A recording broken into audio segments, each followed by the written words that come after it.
Study IQ IAS, आपका selection हमारा mission. Good evening students, welcome to Study IQ IAS, myself Utkarsh Singh and today we are here to basically discuss a topic जो अक्सर आप comment section में कई बार आपने भेजा हुआ है और पर्सनल आईडीज़ पे भी आप मुझे आउट ऑफ इंक्विजिटिवनेस और ज़्यादातर वो लोग जो ऑप्शन की प्रिपरेशन कर रहे हैं वो मुझे इसे भेजते रहते हैं। सवाल है क्या कि DNTs कौन है ना। अक्सर बच्चों का क्वेश्चन आता है कि सर ये DNTs कौन है, क्या ये नोमैडिक ट्राइब है, semi nomadic tribe, criminal tribes के साथ में भारत के इनका क्या रिलेशन है। तो आज के इस शॉर्ट एक सेशन में अगले 10-15 मिनट में we are going to discuss about who are the DNTs। So without taking any other time, any extra time, let's quickly move. देखिए, जब ब्रिटिशर्स कॉलोनियल रूल भारत के अंदर में आया ना, तो इनका जो इंटरेस्ट है ग्रेजुअली आपको देखने को मिला कि प्रोग्रेस हुआ है ना। इंटरेस्ट जो है लैंड से लेकर के हमारे जो इकोनॉमिक रिसोर्सेज हैं, मिनरल्स हैं, ठीक है ना, इन सारी चीज़ों से लेकर के बाद के समय में फॉरेस्ट के ऊपर भी आपको देखने को मिला, ठीक है ना। जब लेटर मुगल्स टाइम पीरियड आपका आता है 1707, औरंगजेब की डेथ होती है। बाद में जो आलमगीर आ रहे हैं, आलमगीर सेकंड आ रहे हैं, देन आपके फारूक शियार हैं या अहमद शाह है, ये जो वीकर रूलर्स थे ये अपनी कंसोलिडेटेड पावर को वहाँ पर अपहोल्ड नहीं कर पाते हैं और इसकी वजह से आपको मुगल एम्पायर का ग्रेजुअल डिसइंटीग्रेशन देखने को मिलता है और कुछ औरंगजेब के डेथ के लगभग 150 साल के अंदर में वो पूरी तरीके से डिसइंटीग्रेशन वाइंड अप भी हो जाता है ना। और मीनवाइल साइड बाय साइड आप देखोगे औरंगजेब के डेथ के लगभग 50 साल बाद ही क्या होता है, बैटल ऑफ प्लासी को जीतते हैं ब्रिटिशर्स, बैटल ऑफ बक्सर को जीतते हैं। मैसूर के रीजन में हैदर अली हों या टीपू सुल्तान हो, इनके जो टेरिटरी है उसको कैप्चर करते हैं। बाद के समय में वो सिख्स के साथ एंग्लो सिख वॉर को लड़ते हैं, एंग्लो मराठा वॉर को लड़ते हैं। By the beginning of you can say 19th century, in fact आप मिड 19th सेंचुरी मान लो, 1850 के आसपास तक प्रिटी मच पावर उन्होंने अपने हाथ में कंसोलिडेट कर ली हुई थी, ठीक है ना। लेकिन उसके बाद होता क्या है कि ये पावर कंसोलिडेट करने के चक्कर में उन्होंने काफ़ी सारे लोगों को परेशान भी किया और काफ़ी सारे लोग उससे काफ़ी ज़्यादा दुखी भी हुए। फॉर एग्जांपल आप देखोगे संबलपुर हो या सतारा हो या फिर आपका अवध हो, है ना, सूरत हो, इन सबको, झांसी फॉर दैट मैटर, इन सबको एनेक्स किया, ठीक है ना। किसी को मिसकंडक्ट, मैलएडेप्ट एडमिनिस्ट्रेशन के प्रीटेक्स्ट पे, किसी को एक जो आप कह सकते हो लेजिटिमेट ऑफस्प्रिंग या हेयर जो है, वंश को आगे बढ़ाने के लिए जो एक वारिस है वो ना होने की वजह से क्या किया, कई सारे जो इनकी पॉलिसीज़ थी उसके तहत अलग अलग जो प्रोविंसेस हैं उनको एनेक्स किया, ठीक है ना। आप डॉक्ट्रिन ऑफ लैप्स को देख रहे हो, आप सब्सिडियरी अलायंस को देख रहे हो, आप पैरामाउंट एसी को देख रहे हो, इन सबसे कई सारे लोग परेशान थे, ठीक है। प्लासी हो और ये मैसूर मराठा सिख हो, ये भी वहाँ पर परेशान है, भाई आप इनसे क्या कर रहे हो, लड़ाई कर रहे हो। लेटर मुगल्स भी उनसे परेशान हैं। अच्छा, आप देखोगे कि by the end of the 18th century America और जो दूसरे रीज़न आपको देखने को मिलता है, खासकर वेनेजुएला, वेस्ट इंडीज़ वगैरह से जो इंडिगो की इनकी सप्लाई थी वो वहाँ पर ठप्प बैठ जाती है और सारा का सारा बोझ जो है वो भारत के ऊपर आ जाता है। और आप देखोगे कि लगभग 20-30 साल में, बिटवीन 1782-1810 को अगर आप देखोगे 20-30 साल के समय के अंदर में जो ओपियम और जो इंडिगो, खासकर इंडिगो की जो सप्लाई है ब्रिटिशर्स जो यूरोप में जा रहा है, वो 30% से बढ़कर लगभग 95% इंडिया से जाने लगा। ये एक टर्नओवर आपको आते हुए देखने को मिल रहा। अब इतने बड़े पैमाने पे जब डिमांड है, उसको मीट करने के लिए आपको बहुत ही ज़्यादा लैंड की ज़रूरत पड़ेगी जिस पे आप इंडिगो को कल्टीवेट करोगे। तो अलग अलग तरीके के सिस्टम को यहाँ पर भी जो प्लांटर्स हैं, चाहे वो निज सिस्टम हो, राइटी सिस्टम हो, इसको फॉलो करना शुरू किया जो प्लांटर्स हैं आपके। और कई जगह पे जो आप कहोगे छोटे मोटे फार्मर्स हैं, पीजेंट्स हैं, है ना, उनके ज़मीनों को भी, ट्राइबल्स की ज़मीनों को भी हथियाया गया। अब इसमें एक मॉडस ऑपरेंडी अक्सर ये होता था कि आप ट्राइबल्स का जो कल्चर है उसके अंदर में क्या करो, एक सेंध लगाओ। यूजुअली ट्राइबल्स लोकल लिकर को ब्रीव करते हैं, लोकल लिकर के साथ में उनका काफ़ी ज़्यादा एक जुड़ाव रहता है कल्चरल टर्म्स में, रिचुअल्स के अंतर्गत में। आपने उसको क्या किया, सप्रेस करने का काम किया। जैसे शिफ्टिंग कल्टीवेशन को आप एनवायरमेंटल डिग्रेडेशन के साथ में जोड़ करके उसके ऊपर रोक लगा रहे हो। लोकल लिकर ब्रीव करने के राइट्स भी कई जगह पर कर्टेल किए गए और पूरी की पूरी डिपेंडेंसी जो है वो आ गई इन ट्राइबल्स की लिकर के लिए। किसके ऊपर? ये जो मिडल मैन थे, मनी लेंडर्स थे जो मेनलैंड एरियाज़ में हुआ करते थे। अब ये इलिसिट लिकर को भेजा करते थे, इनकी एडिक्शन लगाया करते थे। चीप क्वालिटी लिकर जो इलिसिट लिकर होती थी उसकी जब एडिक्शन लग गई, ग्रेजुअली इंसान पैसे को मांगेगा। क्यों? उसको शराब चाहिए तो उसके लिए उसको पैसे की ज़रूरत है। वो पैसे कहाँ से आएंगे? नॉर्मल सेक्टर में जॉब तो कर नहीं रहे, वो लोन्स यहाँ पर लेंगे और मनी लैंडर्स खुशी खुशी दे देते थे, बिकॉज उन्हें पता है कि इवेंचुअली ये जो पूरा लोन है वो बहुत ज़्यादा हो जाएगा and people are not going to repay it, है ना, they won't be able. In fact अगर वो जो एक्चुअल है उसको तो अगर पे भी कर दे, इंटरेस्ट इतना ज़्यादा हम लगाएंगे कि वो इंटरेस्ट कभी भी नहीं होगा और यहाँ से वो डेट ट्रैप में फंसेंगे। फिर वो बंधुआ मजदूरी करेंगे, अपनी ज़मीनों को, अपने गाय भैंसों को वहाँ पर बेचेंगे। तो अच्छा खासा लैंड आया, ठीक है ना।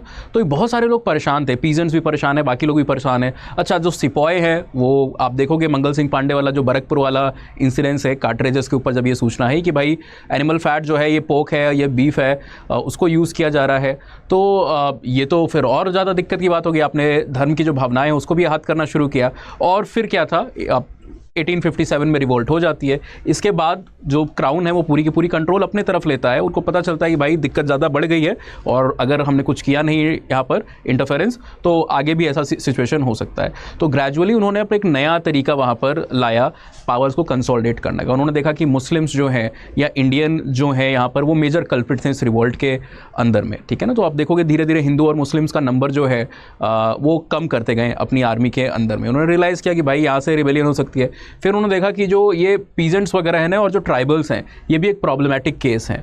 तो वहाँ पर 1860 में आईपीसी सीआरपीसी आ रहा है, उसके जस्ट 10 साल बाद 1871 में they came with the criminal tribe act, ठीक है ना, 1871 में, है ना, क्योंकि उनके लिए जो ये कुछ ट्राइब्स होती थी ना जो कि नोमैडिक हुआ करती थी।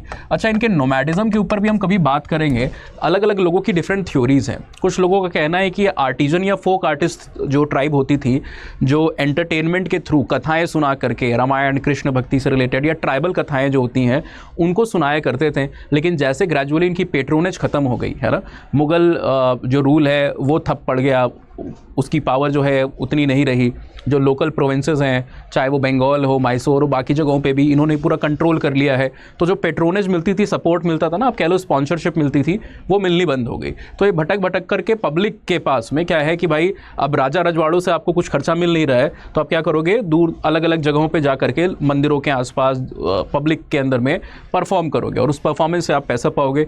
तो एक कुछ ट्राइब्स के नोमैडिज्म का ये रीज़न भी दिया जाता है कि ये ऐसी ही जो बार्ड्स थे या आर्टिजन ट्राइब्स थी, फोक आर्टिस्ट ग्रुप थे, वो नोमैडिक ट्राइब्स आपके इस तरीके से उनके बीच में नोमैडिज्म आया पेट्रोनेज खत्म होने की वजह से। अच्छा, कुछ लोग कहते हैं कि चित्तौड़गढ़ का जो सीज है, जब खलजीज वगैरह सारे रूलर आ रहे हैं, तो कई सारे जो लोग थे या फिर राजपूत थे, क्षत्रिय थे, वो उस समय वहाँ से भागे। जब ये चित्तौड़गढ़ का सीज आपको देखने को मिल रहा है, क्यों भागे, डर कर के भागे, ऐसा एग्जैक्टली तो नहीं कह सकते हो आप। ज़्यादा किस बात का कंसर्न था कि अगर वो पकड़े जाएंगे तो उनको फोर्सफुली दूसरे रिलीजन में कन्वर्ट किया जाएगा और वो दूसरे फेथ के अंदर में जाना नहीं चाहते हैं, अपने धर्म को, अपने सभ्यता संस्कृति को नहीं छोड़ना चाहते हैं। तो ये लोग भी नोमैडिज्म पे आ गए, यानी कि एक जगह से दूसरे जगह तक, जिसको घुमंतु आप हिंदी में कहते हो, है ना। They were not sedentarily living on one particular piece of land. अभी कुछ दिन यहाँ पर हो आप, एक हफ्ते बाद आप कहीं और पे चले जाओगे। तो कंटिन्यूसली ये मूव पे रहते थे और इनका लाइवलीहुड भी ऐसा ही था। तो बाकी जो सेटल ट्राइब थी वो तो अंग्रेज़ों के लिए ठीक है, वो बहुत बड़ा सिरदर्द का विषय नहीं थी, बिकॉज वहाँ पर स्कैटर्ड नहीं थे। तो क्या है कि जो पुलिस है, जो बाकी लोग हैं, वो उनके ऑब्जर्वेशन के अंदर में सेटल्ड वाली ट्राइब रहेंगी। बट ये नोमैडिक ट्राइब थोड़ा कंसर्न का विषय है। और ये एक्ट आने से पहले भी ना 1839 में एक ठगी और डेकॉइटी एक्ट को लाया गया था, जहाँ पर जो सुप्रिटेंडेंट ऑफ पुलिस है उन्होंने कहा था कि भाई कुछ ऐसी ट्राइब्स है ना जिनके बीच में आदतन अपराध करने की प्रणाली देखने को मिलती है। There is a pattern of habitual offence which have been seen in certain tribes. इसमें उन्होंने मीनास ट्राइब का भी स्पेसिफिकली नाम लिया था। और आज देखोगे आप सिविल सर्विसेज में मीनास, जो कि एक समय पे क्रिमिनल ट्राइब के कैटेगरी में रखी गई थी, वो बहुत एक्सेल कर रहे हैं। कई रिसेंट ईयर्स में आपको अच्छी रैंक टॉपर्स भी देखने को मिले हैं इस पर्टिकुलर कम्युनिटी में। तो उन्होंने कहा कि ये कुछ एक दो चार ट्राइब हैं, इनफैक्ट अलग अलग रीजन में से, ये नहीं कि सिर्फ पूरे भारत में दो चार, इनके बीच में ये हैबिचुअल ऑफेंस करने की टेंडेंसी है। और उसके बेसिस पे यहाँ पर ये आपको ठगी डेकॉइटी एक्ट आते हुए देखने को मिला। जो ऑफिशियल्स है, ब्रिटिश ऑफिशियल्स, उनको बहुत ज़्यादा छूट दे दी गई कि बिना इवेंट ट्रायल के, मेयर सस्पिशन के ऊपर, बिना वारंट के भी अरेस्ट कर सकते हो अगर आपको लगता है कि इस रीजन में कोई क्राइम हुआ और उस क्राइम के पीछे ये ट्राइब लोकेटेड है। यहाँ तक भी चलो ठीक है, एट्रोसिटीज़ थी, आप एक्सप्लॉइट कर रहे हो उनको। लेकिन 1871 में जब ये ड्रेकोनियन एक्ट आता है ना, क्रिमिनल ट्राइब एक्ट, तो सारी हदें पार हो जाती हैं। यहाँ पर क्या है कि इंडिविजुअल्स को हमेशा से एक मेथड रहा है या एक तरीका रहा है कि आप इंडिविजुअल को क्रिमिनल मानते हो, कभी भी आप ग्रुप को क्रिमिनल नहीं मानते हो। यहाँ पर उन्होंने कहा कि ये जो ग्रुप है ये ऑर्गेनाइज्ड क्राइम करते हैं, यहाँ पर कोई एक क्रिमिनल नहीं है, ये हैबिचुअल ऑफेंडर्स हैं, और हैबिचुअल ऑफेंडर मतलब आदतन अपराध करते रहते हैं, और ये जो अपराध ये कर रहे हैं ये ऑर्गेनाइज होकर कर रहे हैं, इकट्ठा होकर के कर रहे हैं। यहाँ पर फीमेल्स भी इनकी हेल्प कर रही हैं, बच्चे भी हेल्प करते हैं, वो बाकी लोग भी करते हैं ना। कई सारी जैसी ट्राइब्स है, आपकी कंजर्स की जो ट्राइब है, या फिर आप बावरिया की ट्राइब को देखोगे, कम्युनिटीज़ जो है, इनके बीच में कई सारे जेसी दीक्षित जैसे लोग हैं, और भी आपके जो कुछ स्कॉलर्स हैं जिन्होंने स्टडी किया है ट्राइब को, उन्होंने देखा है कि जो मेल हैं या इवन जो यंग इंडिविजुअल्स है इस पर्टिकुलर ट्राइब के, वो पुलिस की 3rd डिग्री टॉर्चर्स को भी झेल जाते हैं, और यूजुअली वो ये नहीं बताते हैं कि क्या उन्होंने कुछ चीज़ चोरी की है या क्राइम को किया है कि नहीं किया है। विमेन भी जो है वो भी यहाँ पर, जिनको आप देखोगे लीडर होती है जो विमेन है ना, चीफ की जो वाइफ होती है उसको पटेलन कहा जाता है कुछ ट्राइब्स के बीच में, जो नॉर्थ और नॉर्थ वेस्टर्न रीजन में है, ये भी वहाँ पर इन्वॉल्व है, बच्चे भी इन्वॉल्व हैं। तो ऐसी स्टडीज़ देखी गई हैं कि ऑर्गेनाइज वे में अपराध होता है। अच्छा, इन्हीं के बेसिस पे क्रिमिनल ट्राइब एक्ट को फॉर्मुलेट कर दिया गया कि भैया हम एक इंसान को नहीं, पूरे के पूरे ग्रुप को लेबल करेंगे कि आप क्रिमिनल ट्राइब हो, है ना। तो क्रिमिनल इंडिविजुअल नहीं, क्रिमिनल ट्राइब हो। तो ये ड्रैकोनियन एक्ट 1871 के अंदर में पास हुआ, और यहाँ से ये सिलसिला शुरू होता है एक ट्राइबल के जो नोमैडिक ट्राइब्स हैं उनके मार्जिनलाइजेशन का, है ना। और ये चलता रहा, आप देखोगे कभी जेल कमीशन आएगा, कभी कोई दूसरा कमीशन आएगा, और ये अलग अलग रिपोर्ट्स को देंगे जिसमें थोड़ा बहुत रिलैक्सेशन लाने की कोशिश की गई। जैसे एज ऑफ सेपरेशन जो है उसको वहाँ पर क्या किया है, बढ़ा दिया कि कब आप बच्चे और माँ को कब सेपरेट करोगे, कि बहुत यंग जो बच्चा है उसको तो आप हटा नहीं सकते, अलग नहीं कर सकते। अगर आपने पेरेंट को अरेस्ट किया है तो जो डिपेंडेंट है भाई बच्चा, है ना, उसकी परवरिश कौन करेगा। तो एज ऑफ सेपरेशन के ऊपर चेंजेस आए। अच्छा, बाद में फिंगरप्रिंट्स वगैरह को भी इनकॉर्पोरेट किया पुलिस कमीशन की रिपोर्ट के बेसिस पे। तो ये पूरा इवॉल्व होते रहा 1870 से लेकर के beginning of the 20th century. जब देश आज़ाद होने वाला था तो 1945 के आसपास में कई लोग ने कहा कि भाई हम आज़ाद होने जा रहे हैं। 46 में इनफैक्ट एक प्राइवेट मेंबर बिल को पेश किया गया, और उसने थोड़ी सी हमदर्दी जताई ये क्रिमिनल ट्राइब्स के साथ कि अब देश आज़ादी के मुकाम पे है और हम सब आज़ाद होने वाले हैं, तो इनको भी ये जो कॉलोनियल जंजीरें हैं ना, इनसे हमें छोड़ देना चाहिए। कई सारे ट्राइब सुधर गई हैं, और अगर हम ये नहीं करते, इनको ये जो लेबल है क्रिमिनल ट्राइब का, इसको अगर हम नहीं हटाते हैं अभी, तो क्या है कि ये स्टिग्मा बन जाएगा, है ना। कई बार आप, कोई चोर नहीं भी होता है, बार बार उसको चोर कहोगे तो कहेगा भाई मैं चोरी ना भी करूँ तो भी शक मुझ पे जाता है, पुलिस पहले मुझे पकड़ के ले जाती है, तो उससे बढ़िया तो मैं कर ही लूँ, है ना, क्योंकि मैं तो वैसे भी अफेक्टेड हो रहा हूँ। तो स्टिग्मा कई बार वो क्राइम करवाने लगता है लोगों में। तो इसीलिए प्राइवेट मेंबर बिल ने थोड़ी हमदर्दी जताई कि बहुत सारा सुधार आया है, कई सारे जगहों पे सेटल्ड हो गए हैं, और कुछ जो ग्रुप हैबिचुअल ऑफेंस करते भी थे उनके बीच में वो चीज़ नहीं देखने को मिल रही है। हमें भी क्या है, थोड़ा सा लिबरल यहाँ पर होना चाहिए, और हमें ये ड्रैकोनियन एक्ट को हटाना चाहिए। तो आज़ादी के बाद फिर वहाँ पर आज़ादी के टाइम पे अनंत शयनम अयंगर, जो जहाँ तक मेरा ध्यान है, एक बार आप इसको वेरीफाई कीजिएगा, ये डेप्यूटी स्पीकर भी पहले थे और सेकंड स्पीकर भी आपके बने थे, ठीक है। तो क्या किया गया, इनको आपने कमिटी की जिम्मेदारी संभाली, और इन्होंने फिर क्या किया, सीटीए एक्ट को रिपेल किया। आज़ादी के बाद जाकर के सीटीए एक्ट जो है वो रिपेल होता है, और इनको फिर एक्स क्रिमिनल ट्राइब का लेबल दे दिया जाता है। बट बाद में भी कई सारे लोगों ने आपत्ति जताई कि भाई आप क्रिमिनल हटा करके जब वो एक्ट को रिपेल कर दिया, लेकिन आपने अभी भी उसके आगे एक्स क्रिमिनल ट्राइब लगाया है, तो स्टिग्मा तो दूर नहीं होगा ना। तो फिर उसके बाद फर्दर इसमें 49 के आसपास में चेंज आता है, जब कॉन्स्टिट्यूशन हमारा पारित हो रहा है, तो वहां पर इसको फिर बदल करके एक्स क्रिमिनल ट्राइब से हमने हैबिचुअल ऑफेंडर कर दिया। इस पे भी कई लोग ने आपत्ति दिखाई कि भाई आपको ले दे करके उनको गलती दिखाना है क्या। हैबिचुअल ऑफेंडर भी जो है एक नेगेटिव जो पर्सपेक्टिव को है उनके लिए जनरेट कर रहा है। तो इट विल बी बेटर अगर हम ये स्टिग्मा को दूर कर सके।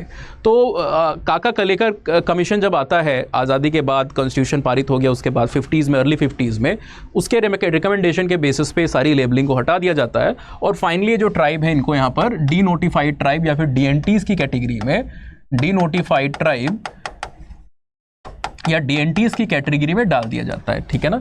चाहे सपेरा हो, है ना, आप कई बार बच्चे पूछते हैं कि सर नेम्स तो कुछ बताइए यहाँ पर। तो एग्जाम्पल की हम बात करें तो कुछ जो फेमस एग्जाम्पल्स हैं, सपेरा कम्युनिटी के बारे में आपने सुना होगा ना, हाँ, वही जो स्नेक चार्मर्स होते हैं।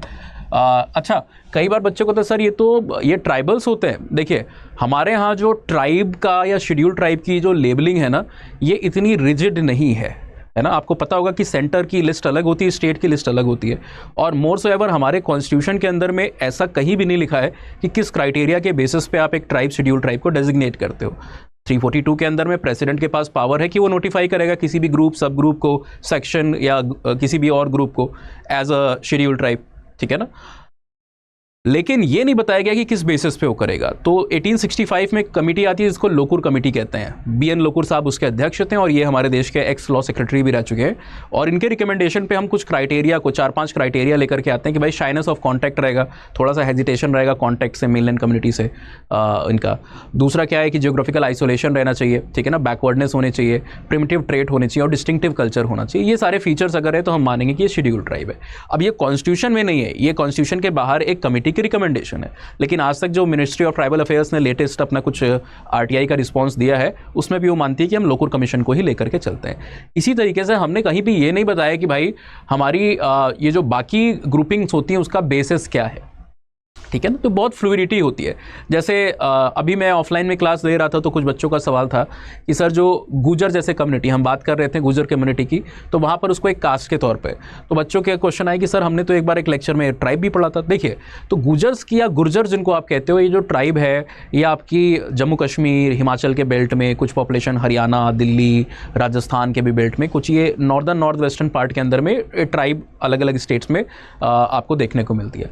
अब कहीं पे इनको ओबीसी की लिस्ट में रखा गया और कहीं पे शेड्यूल ट्राइब की लिस्ट में रखा गया है। ऑलराइट, तो ये बड़ा फ्लूइड नेचर होता है। इसीलिए मैं आपको ये समझाने के लिए कोशिश किया मैंने कि जैसे सपेरा है ना, ये भी आपकी इसी ग्रुप के अंदर में जो नोमैडिक ट्राइब है उनके अंदर में आपको देखने को मिलती है। ये हिंदी में इसको घुमंतु जनजाति कहते हैं, ठीक है। अच्छा, सपेरा के अलावा आप देखोगे जो डोम्स की कम्युनिटी है, ठीक है ना, इसको छोड़ के कंजर्स की कम्युनिटी है, ठीक है ना, ये नाड़ी की कम्युनिटी है, साउथ में आपको देखने को मिलती है, येरकुला की कम्युनिटी है, ठीक है।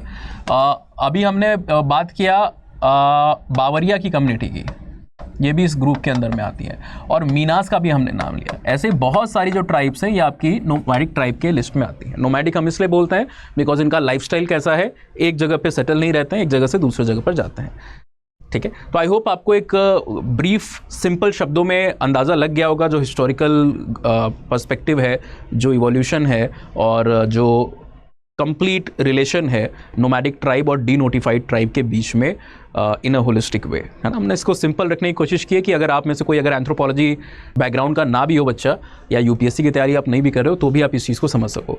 अगर आपको इसमें इंटरेस्ट है तो आप ज़रूर मुझे कमेंट सेक्शन में बता सकते हो या मेरी आईडीज़ पे रीच आउट करके मुझे बता सकते हो।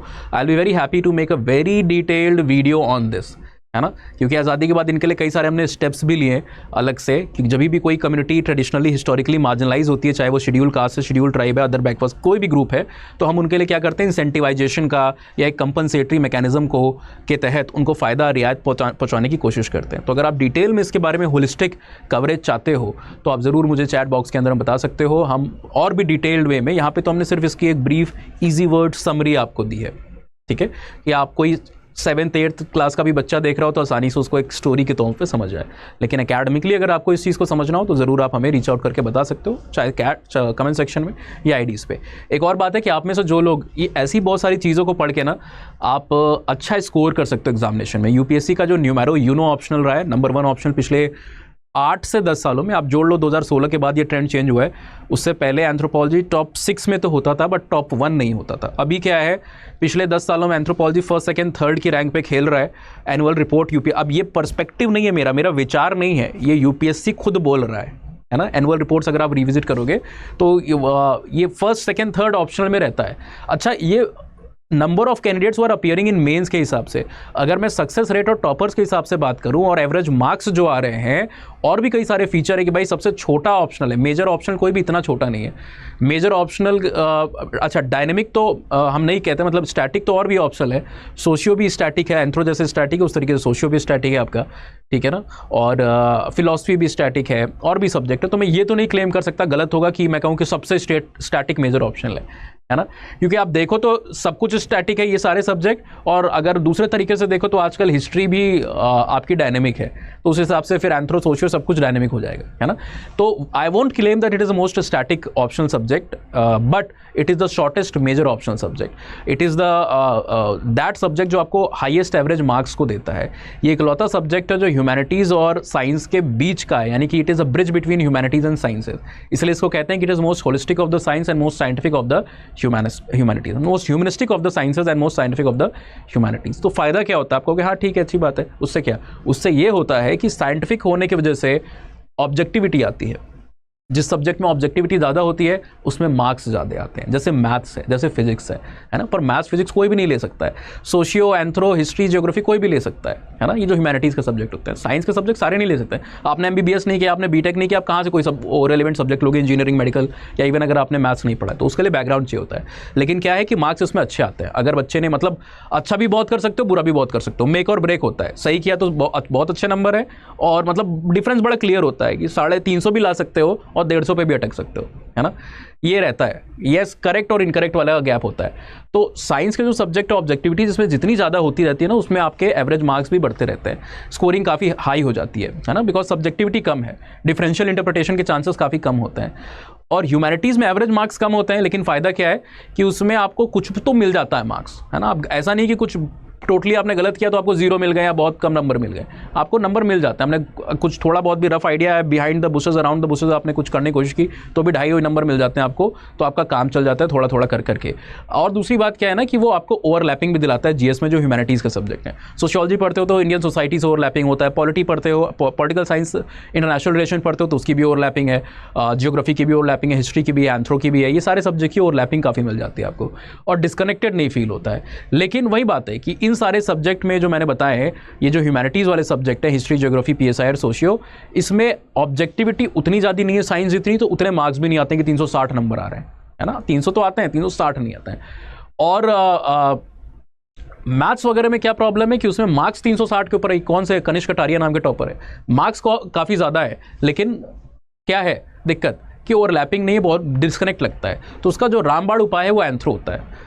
ओवरलैपिंग इसका GS1 में हिस्ट्री के साथ भी है, ancient history, art and culture, आपका जो कई सारे लिंग्विस्टिक रेशियल क्लासिफिकेशन पढ़ते हो, केवार्ड्स को पढ़ते हो, आर्किटेक्चर पढ़ते हो, impact influence of various religion on Indian society, वो होता है आपका, ठीक है। मॉडर्न हिस्ट्री में कई सारी पीजेंट मूवमेंट हैं, ट्राइबल मूवमेंट है, संथल, मुंडा, ये सारी भील मूवमेंट, ये सब आपकी यहाँ पर कवर हो जाती है। इसके बाद आपका इंडियन सोसाइटी पूरा ओवरलैप करता है, इंटरनल सिक्योरिटी ओवरलैप करता है, साइंस एंड टेक्नोलॉजी आपका ओवरलैप करता है, पॉलिटी में कई सारे जो आपके पंचायती राज है, पेशा है, ग्राम सभाओं का रोल है, गवर्नर की पावर है, या 5th शेड्यूल है, 6th शेड्यूल है आर्टिकल 244 के अंतर्गत में, और कई सारे आर्टिकल्स भी डायरेक्टली आप यहाँ पर पढ़ने का आपको मौका मिलता है, ठीक है ना। तो पॉलिटी से भी ओवरलैप हो जाता है, इन्वायरमेंट इकोलॉजी से भी ओवरलैप हो जाता है, एसए एथिक्स से तो लगभग सारे ह्यूमैनिटीज़ के सब्जेक्ट कुछ ना कुछ हेल्प कर देते हैं, चाहे फिलॉसफी हो, तो वो मैं अलग से क्लेम नहीं करता हूँ, तो जनरल बात है। तो ओवरलैप भी मिले और हाई मार्क्स भी मिले, शॉर्ट भी हो, टॉपर भी हो बहुत सारे, है ना, और इंटरेस्टिंग भी बड़ा हो सब्जेक्ट, तो ये ब्लेंड सिर्फ एंथ्रो के पास है। तो if you are somebody who is thinking of taking this particular option, this is the right moment for you. हमारे जो बैचेस हैं एंथ्रोपोलॉजी ऑप्शनल फाउंडेशन के, ये जब आप इस वीडियो को देख रहे हो तो गिनती के दिन बचे हैं, 3-4 दिन में हमारा ओरिएंटेशन यहाँ पर शुरू होने वाला है, और 16 दिसंबर इज दैट डे, ठीक है ना। अब आप हो सकता है मंडे को देख रहे हो वीडियो, मुझे नहीं पता, मैं ये नहीं पता कर सकता आप कब देख रहे हो, जब भी आप देख रहे हो 16 से पहले अगर आप देख रहे हो तो आपके लिए राइप अपॉर्चुनिटी है, आप हमारे बैचेस में एडमिशन को ले सकते हो। कई बार बच्चों को असल शायद दिसंबर सही होगा या हम फिर फरवरी मार्च में ले, देखो मई और जून जो होता है ना वो लास्ट कुछ मंथ्स होते हैं आपके पास। अब एंथ्रो छोटा है तो अगस्त में भी बच्चे लेते हैं तो उनका भी सिलेबस खत्म हो जाता है, लेकिन दिक्कत क्या है आप समझते नहीं हो, जो कई सारे बच्चे जो पहली बार है गलती करके ही हमें चीज़ें समझ में आती हैं, और गलती करना अफोर्ड नहीं कर सकते हो आप, ये चीज़ ध्यान में रखिएगा, है ना। Time lost is everything lost today. Time बहुत इंपॉर्टेंट है, आप पहले की तरह वो नहीं कर रहे हो, आप BA में करके नहीं आए हो, आप आज अपॉर्चुनिटीज़ इतनी ज़्यादा हैं, आप अलग अलग फील्ड में कुछ भी कर सकते हो, तो अपने 20s के ईयर को वेस्ट नहीं करना है एक्सपेरिमेंटेशन करने में कि हम 5 ईयर प्लान करके आएंगे, हम सेल्फ स्टडी करेंगे, हम AI करेंगे, सब करते हैं। और आप ये चीज़ें जो आपको कोई पसंद ना हो ना, आप उसको हमेशा ये सलाह दीजिएगा कि आप कभी इंस्टीट्यूट से मत पढ़ो, AI से पढ़ो और घर बैठ के सेल्फ स्टडी करो। कोई जो आपको पसंद ना उसको ये सलाह ज़रूर दीजिएगा। वाई? बिकॉज अल्टीमेटली वो अपनी सारी गलती करके उसको रियलाइज़ होगा कि उसको क्या करना था, है ना। टीना डाबी भी सेल्फ स्टडी कर सकती थी, दिमाग कम नहीं था उनके, अक्षत जैन साहब भी कर सकते थे, बाकी सारे टॉपर्स भी कर सकते थे, क्यों नहीं करते हैं? उन्हें 1 साल में 2 साल में एग्जामिनेशन निकालना होता है।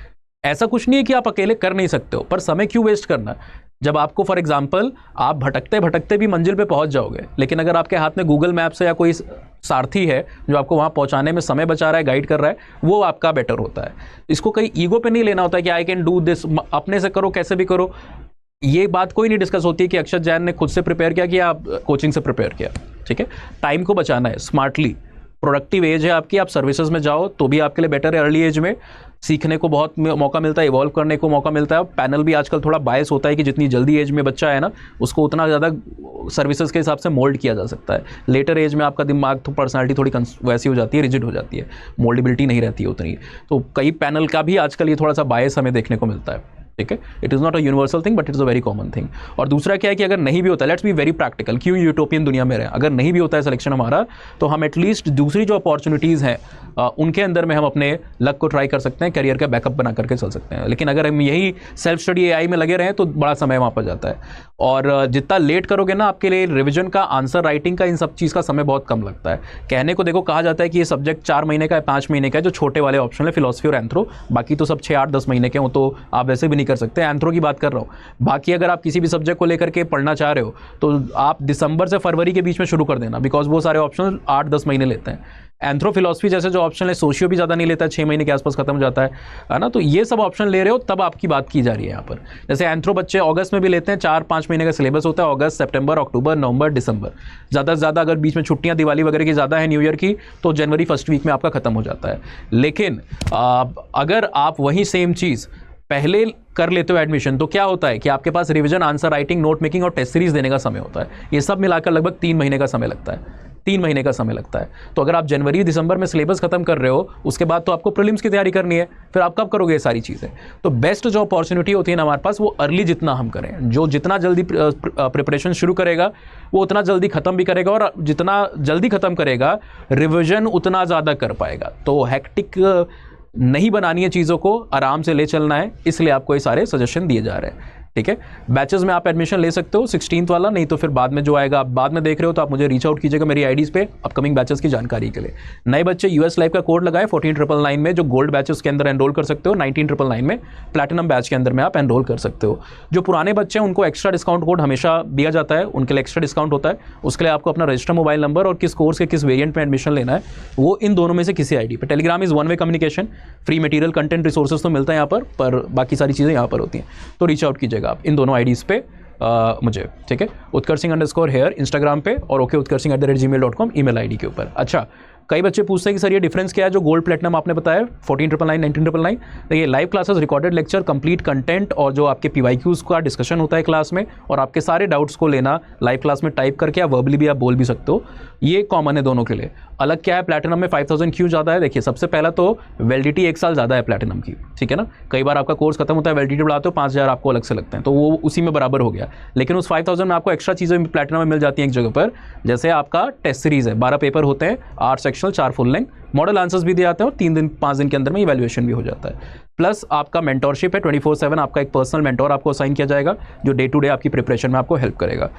ऑप्शनल का, ठीक है ना, GS के तो बहुत जगह पे मिल जाते हैं, ऑप्शनल का रेयर होता है, इतना आसान नहीं होता है। और जो तीसरी चीज़ यहाँ पर आपको मिलती है regular answer writing. Test series 1-1.5 महीने पे आप दोगे, लेकिन बीच बीच में भी आपको प्रैक्टिस तो डिसिप्लिन तो होना चाहिए, उसके लिए भी ये चीज़ आपको काफ़ी हेल्प करती है। रेगुलर क्लास में क्वेश्चन दिए जाते हैं, उसको आप इवैल्यूएट करते हो, फीडबैक मिलता है। So try to utilise this opportunities as early as possible. For any doubts you can reach out to me on IDs. Hopefully see you all on 16th in the classes. Keep shining. Have a very nice day. Goodbye. Jai Hind. Study IQ IAS, आपका selection हमारा mission.